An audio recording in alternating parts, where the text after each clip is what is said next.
In 2025, the Ukraine-Russia war entered a new phase, marked by devastating attacks, covert operations, and fragile peace efforts. On September 7th, Russia launched its biggest air assault since 2022. Over 800 drones, missiles, and cruise projectiles struck Ukraine. For the first time, Kyiv's main government building was hit, leaving civilians dead and cities in ruins.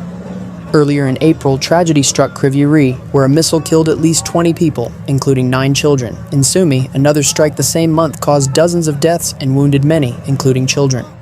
On June 1st, Ukraine responded with Operation Spiderweb, a deep drone campaign across multiple Russian regions, targeting bomber bases.